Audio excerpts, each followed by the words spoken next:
നല്ല ഹെൽത്തി ആയിട്ട് അടിപൊളി ടേസ്റ്റിൽ നമുക്കൊരു നെല്ലിക്ക ജ്യൂസ് ഉണ്ടാക്കിയെടുക്കാം. ഇതെങ്ങനെ ഉണ്ടാക്കിയെടുക്കുന്നതെന്ന് നോക്കാം. ഈ നെല്ലിക്ക ജ്യൂസ് ഉണ്ടാക്കിയെടുക്കാനായിട്ട് 4 നെല്ലിക്കയാണ് ഇവിടെ എടുത്തിരിക്കുന്നത്.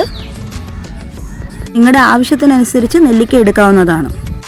നെല്ലിക്ക നല്ലപോലെ ക്ലീൻ ചെയ്ത് ഇതിൽ കുരുവൊക്കെ എടുത്ത് കളഞ്ഞ് ഇതേ രീതിയിൽ ഒന്ന് കട്ട് ചെയ്തെടുക്കണം. മിക്സിയുടെ ജാറെടുത്ത് കട്ട് ചെയ്ത് വെച്ചിരിക്കുന്ന നെല്ലിക്ക അതിലേക്ക് ഇട്ട് കൊടുക്കാം. 4 നെല്ലിക്ക കൊണ്ട് ഏകദേശം 2 ഗ്ലാസ് ജ്യൂസ് ഇവിടെ ഉണ്ടാക്കിയെടുക്കാൻ പറ്റും. ഇതിലേക്ക് ആവശ്യത്തിന് ഉപ്പ് ചേർത്ത് കൊടുക്കാം.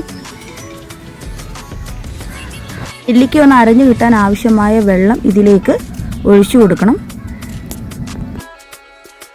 ഇത് നല്ലപോലെ ഒന്ന് ബ്ലെൻഡ് ചെയ്തെടുത്തിട്ടുണ്ട്. അടിച്ചെടുത്ത് വെച്ചിരിക്കുന്ന നെല്ലിക്ക തരിയില്ലാതെ ഒരു അരിപ്പിലേക്ക് ഒഴിച്ച് നല്ല രീതിയിലൊന്ന് അരിച്ചെടുക്കണം. ഇതുപോലെ നല്ല രീതിയിൽ ജ്യൂസായിട്ട് അരിച്ചു മാറ്റിയെടുക്കണം. ഇതിലേക്ക് തണുപ്പിനാവശ്യമായ ഐസ് ക്യൂബ് കൂടെ ചേർത്ത് കൊടുക്കാവുന്നതാണ്. നിങ്ങളുടെ തണുപ്പിനാവശ്യമായ ഐസ് ക്യൂബ് നിങ്ങൾക്ക് ചേർത്ത് കൊടുക്കാവുന്നതാണ്. ഇതിലേക്ക് ചേർത്ത് കൊടുക്കാനായിട്ട് ഒരു 1/2 നാരങ്ങ കൂടി പിഴിഞ്ഞെടുക്കണം.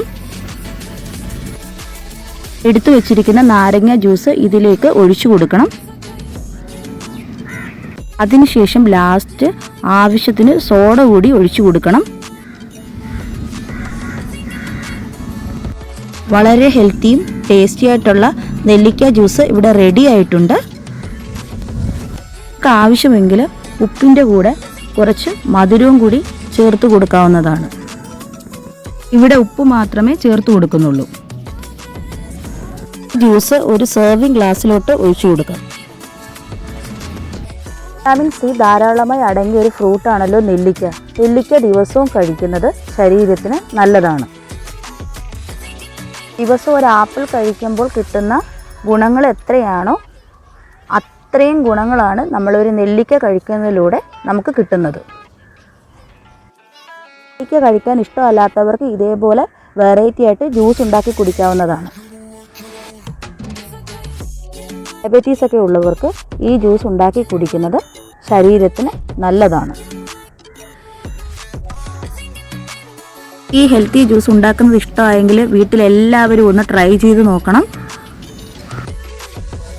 വീഡിയോ കണ്ടിട്ട് പോകുന്നവരെല്ലാവരും ഈ ചാനലൊന്ന് സബ്സ്ക്രൈബ് ചെയ്ത് സപ്പോർട്ട് ചെയ്യാൻ മറക്കല്ലേ.